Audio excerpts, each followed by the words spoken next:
people conclude that the way to have your life work is to accept everything, right?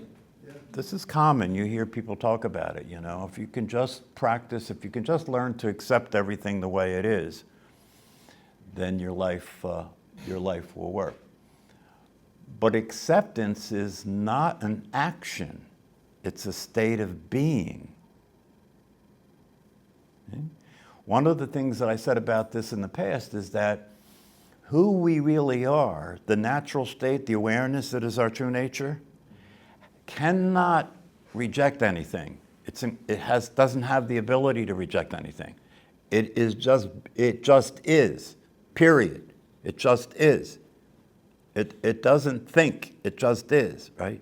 And its isness is related to what's happening in a direct relationship all the time. There is no thought about it. There's no considerations about it. It's right? just being. It's just being. It's being with what's happening, right? So if you think that acceptance is something you have a choice about, that's a mistake. Because if you could choose to accept something, you could choose to reject it. Okay? But it goes back to the thing that I was saying before. Okay? Everything can only happen the way it can only happen. It can't happen any other way. Okay? And if we could get ourselves to practice that consistently, we could train our mind to surrender to reality. Because as Paul Hederman says, you know, when he said that he realized the truth, he said what he realized was a yes. What he realized was a yes, right? The being that we are, right, is a yes. What does that mean? It means it never resists or rejects what's happening. That's a yes. It's always a yes. What sense does that make? Perfect sense. Why? Because what's happening is what's happening, and it can't be any other way. And when we think about what's happening, it's always after it happened. So to reject it or resist it is stupid. It's just stupid. It's already happened. If you reject it, you're giving it the power to disturb you. This is what David Radin says. Anything that you resist or you reject, you empower that to disturb you. You empower that to disturb the mind. Because why? Because the mind is conditioned.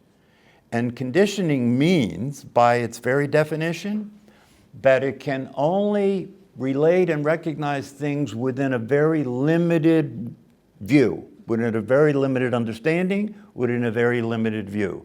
Which means it's going to be rejecting most of reality, because most of reality is outside of your conditioning. If you have a relation, you know, it's just like our Zen teacher says, you know, the relationship with your mind determines the quality of your life. What does that mean? What is the relationship with your mind? If you're identified with it, you're going to suffer, right? Because your conditioning will only accept and agree with what is consistent with what it already believes and thinks. And that's a very limited view of everything. It's what one of my teachers called a pea shooter view of life. It's like looking through a straw, right? So if you practice acceptance, you're practicing a state of being. You're not practicing an action. Yeah. So if you practice acceptance, what does it look like? To practice acceptance means, right, to be aware of what's happening, right? To be aware of what's happening, and then to be aware of what your mind says about it. That's right. And your mind, and what your mind says about what's happening, if it's an agreement, right? It'll just be what had to happen anyway. See, the illusion is that there's a choice. There is no choice. There's no choice. What we do is it's just like Ramesh Balsekar says when people talk to him about free will. He says, you have free will. You know you have free will, don't you? You have free will. You can choose to do anything you want. Isn't it true? You can choose it. You know that's true, right? But once you do it, do you have anything to say about what happens next? Absolutely nothing.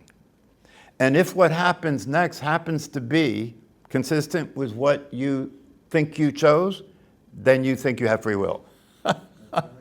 But if it doesn't happen consistent with what you think you chose, right, then you think you just made a mistake. See, that's another mistake that we make. We give the ego a life that it doesn't have. Your ego is not real. It can't do anything, it can't believe anything, right? It can't do anything and it can't believe anything. And that's why that statement, when you see what is unreal, you're free. But if you take what's unreal to be real, right, you're going to keep suffering because you're believing in a ghost.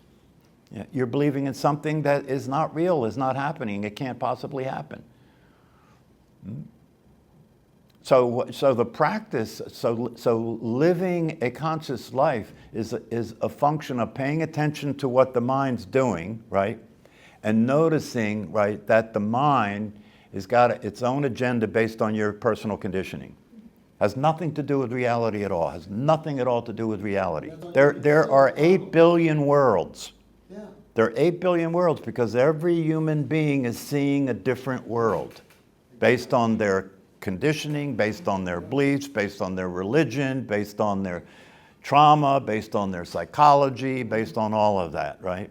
See, we don't slow down and look at these things very often, but isn't it true that you believe that you're the most important person on the planet? It's true, isn't it? You believe you're the most important person on the planet, right? What a ridiculous concept. It's ingrained, it's built into the system. It's a program and built into that program, right, is that you are separate from everything else there is, right? And you're more important than everything else there is. And your life is about your relationship to everything else there is and surviving the threat that is to you.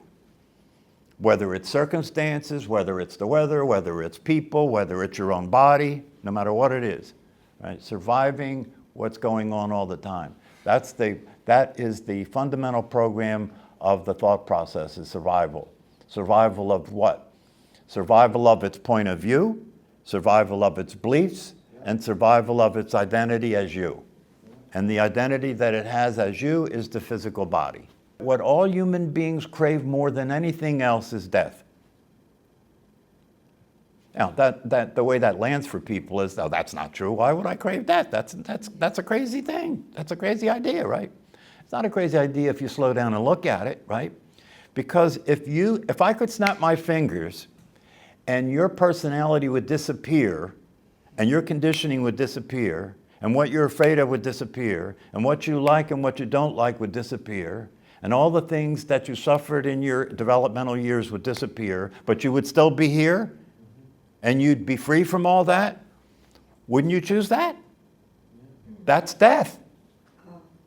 Does he mean the death of the personality? That's the only death there is. You're paying attention to what's happening, understanding that what's happening is going to happen according to the laws of cause and effect. You are not causing what's happening. You cannot cause what's happening. You may think you can cause what's happening, but the evidence is pretty clear, like I said earlier. You can choose to do whatever you choose to do, but the outcome will never be consistent with what you're choosing. It will never be consistent with what you're choosing. Because if it's consistent with what you're choosing some of the time, then you believe that you have a choice and that your choice worked. But it's an illusion, it's counterfeit. The miracle of life is that which happens in eternity, and eternity is at the eternal now, right, which we cannot grasp, right? Remember that our Zen teacher said it last night, right? That the truth that passes understanding, the peace that passes understanding, we cannot expect to comprehend the eternal now. We can't expect to comprehend that because we live our life in a overlay called time, in order to function in this game we're playing in reality. We're playing a game in reality that allows us to survive by being able to remember what we did in the past that worked. You get that? Yeah, sure. So in the game of time, we can survive by remembering what we did in the past that worked, or imagining what we could do in the future based on the past that will allow us to survive. That's what has us to continue to be here. Right? But that which allows us to continue to be here is allowing something to continue to be here that doesn't exist. You get that? Yep. Say that again. That which allows us to continue to be here. Now, who is it that we are that's continuing to be here? Your conditioned personality. Yeah. Is that real? No. No. So that which allows us to continue to be here, which uses the memory from the past of what worked to have us survive, or the imagination of the future, what will work to have us survive, is having something survive that doesn't exist. And we live in a world of agreement. Do you understand reality is a function of consensus? That's all it is. Reality is a function of consensus. We all agree what's real, and we all function within that reality. And if the evidence for what's real changes and we all agree on that, then we'll function in that reality. You know, we were all functioning in the reality that the earth was flat because it appeared that way, right? Once we were able to get a different view of it, then we all changed our minds together. Well, but the problem with thinking outside the box is thinking is the box. Yeah, we're still thinking. Yeah, it's still thinking. Thinking outside the box is still thinking. Yeah. So it doesn't change anything in terms of the truth. You know, creativity is something that happens outside of what we think. Creativity happens outside of what we think, and it's incomprehensible. We can't understand it. You know, the truth be told, if you want to have, see, one of the things that will allow your life to work is humility, right? In other words, not to think that you're the smartest person in the world, not to think that your ideas are the right ideas and all the rest of that garbage, right? Yeah. So what will allow you to have humility? The heart of humility boils down to one simple thing, but it would be the last thing that you would think of. Be the last thing that you would think of. And you know what it is? No. You know nothing. That's easy for me. Isn't it true? I don't know what it Isn't it true? Isn't it true? You think you know who you are, right? You think you know who you are? Even if what you think you know who you are is, oh, I know what I really am. I know I'm not my personality. I'm awareness itself. Oh, really? Tell me about that. So if we get mad at someone, we can say, you're humble. In other words, you know nothing. But do you understand what I'm saying?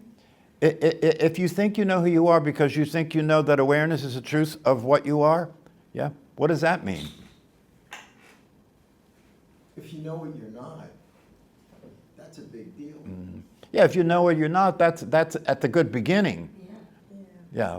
But the only thing you can actually really know with certainty is that you don't know. And if you could allow that to be the truth that you live consistent with, you'll be humble. You'll be humble. I like that. You don't know. That's the only thing you could say. You know, I remember they asked an old Buddhist monk, "Who are you?" And he said, "Don't know." That's the only thing you can really know, is that you don't know. And if you know that you don't know, that will allow you to remain with an open mind. You know, regardless of what you think you know, right? If you really know that you don't know, you will always be available to learn. To accept new information. Not to accept new information, because acceptance is not an action. Oh, that's right. You see, that's why you have to that's a very critical point. Acceptance is not an action. You know, when you are simply being with what's happening, you're not accepting it, you're not rejecting it either, you're just being with it. That's all. And that is the key to having your relationship with your mind work. Right? You don't reject your mind, right? You don't accept your mind, you just be with your mind. You just be with your mind. With an understanding and a recognition, that your mind is a conditioned reality. It's a conditioned database. That's all it is. It's a conditioned database. And if you're being with it, you're not accepting it or rejecting it, right? But you're being with what's happening in relationship to it. So when you're being with what's happening in relationship to it, you can see the difference. You can see the difference. You can see that your mind is telling you that your wife is the devil.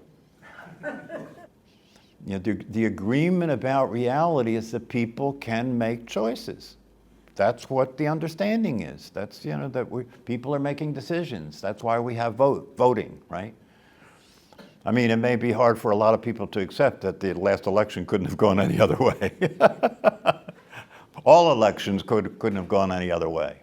We're sophisticated enough now in quantum mechanics for scientists to understand there's no such thing, right, as a finite particle, an absolute particle. There's no such thing. You can keep getting lower and lower and lower in terms of being able to measure something, right? But at some point, it's gonna, there's no end to that. There's no such thing. What does that mean? What does that mean? What's the implication of that? The implication of that is nothing exists. Nothing exists. So if nothing exists, right, then what are we seeing? What we're seeing is what the mind's generating, just like in a dream. You don't have a problem understanding that when you dream at night, right, the mind is creating what's happening and it's occurring to the awareness as being real. But the awareness can't be in the dream. The awareness has to create an image of itself in the dream that you see as you in the dream doing things. But when you're sleeping there as the awareness looking at the dream, right? The awareness can't be in the dream, just like the awareness can't be in this dream. It's got to create a facsimile. It's got to create some thing. It's got to create some object, right? In order for something to appear. But it's an appearance. It's an appearance. And the appearance wouldn't even be available to be seen if it wasn't for the light shining on it. So you could conclude by saying all there is the light, which is equal to saying all there is awareness.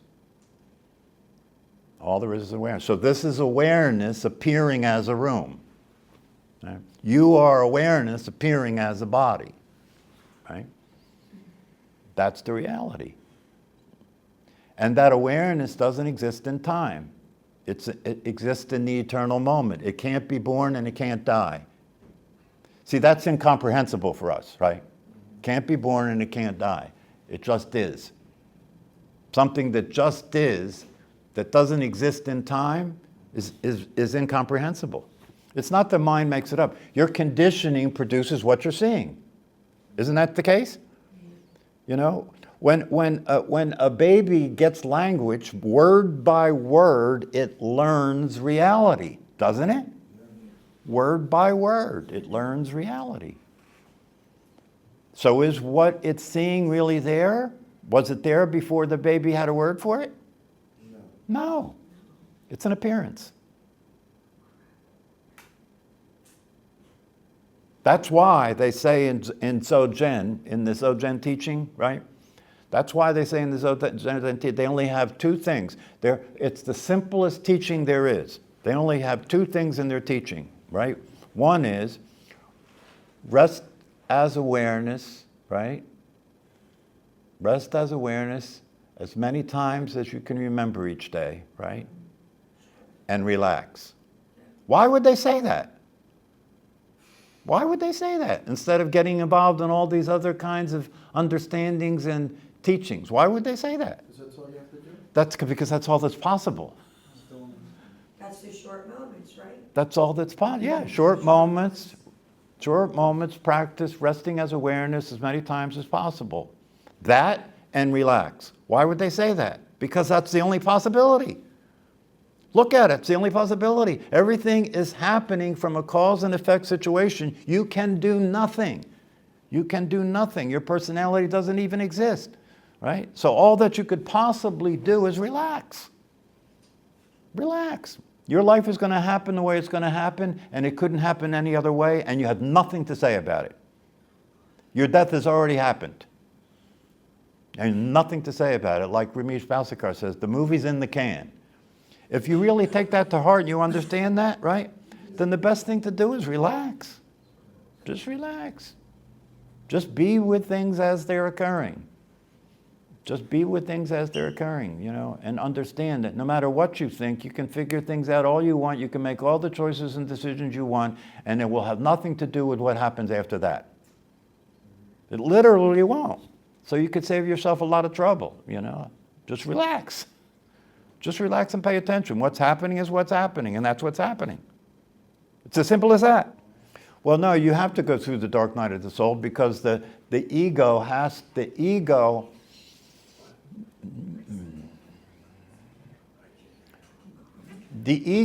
is a program that operates as if it's real. Do you understand? The ego is a program that operates as if it's real. How does it do that? It captures your attention, right?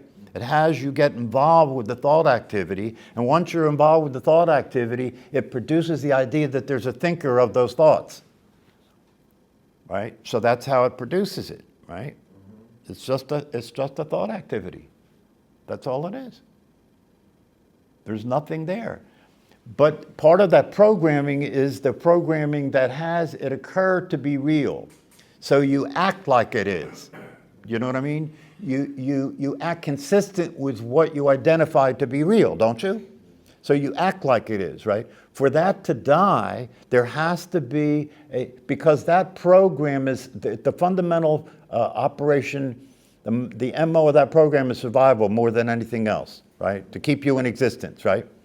Once you start chipping away at that with meditation and with learning about the truth, you start chipping away at that and it starts getting weaker and weaker and weaker, right? That program then goes to its fundamental operating programming to keep it in existence. What will that be? Desperation. Survival. Desperation. So you have to experience the desperation of, see, the desperation is the experience of the absence of your existence. It's the last hurrah of the ego. That's right. It's the ego flailing about to try and keep itself in existence. And it's a horrible experience to go through because the experience of it is the experience of desperation and absolute utter hopelessness. There's no way out. There's no way, in terms of my having experienced that, I can tell you there is no experience worse than that for a human being. Because the good news is, while it's a necessary process for the end of the ego, it won't last. And on the other side of it is complete freedom. On the other side of it is complete freedom. Because on the other side of it is a complete let go. A complete let go. There's no longer the idea that there's anything to control. There's no longer the idea that there's anything to think about. It's just complete relaxation and let go. It's complete. You become the flow. It's not going with the flow. You are the flow. You and life are the same thing. Once the ego is gone, you and life are the same thing. You're happening. You are life happening. Literally, you are life happening. And there's nothing outside of it to reject it, accept it, struggle with it, or anything. It's just complete relaxation. It depends on how far along it is. Do you know what I mean? It depends on how far down the path you are. Do you know what I mean? If you're not far enough down the path, the momentum to complete the death won't happen. The momentum to complete it won't happen. You'll still be able to hold on, you know? But even if you hold on at that point, given the understandings you have intellectually about what the truth is, it'll still serve you well. It'll still be better than being completely ignorant. Once you go through it, it's over. That's it. The ego's gone. There is nothing. And you are nothing. There is nothing and you are nothing. See, in this process, when you... See, you're in the process now, by the way. because you think you chose to come here, right? But you didn't choose to come here. That's why one of the teachers says your head's already in the tiger's mouth, right? So you thought you chose to come here, but you didn't choose to come here. You're already in the beginning of the process of the end by coming here. And it'll begin with an intellectual understanding. Isn't it true? What attracted you to this conversation and these teachings is an intellectual understanding based on your interest and based on your hope that there's a way out of this. And so you're attracted to this conversation, right? But it's an intellectual understanding. The intellectual understanding will offer you a certain degree of freedom, a certain degree of feeling a little freer than you were before you were totally ignorant, right? But until that intellectual understanding moves from the head to the heart, it's limited. When it moves to the heart, right, that's when the ego comes to an end. Even Ramana Maharshi said that, right? That he said, when the end of the identity occurs, the identity will go into the heart center.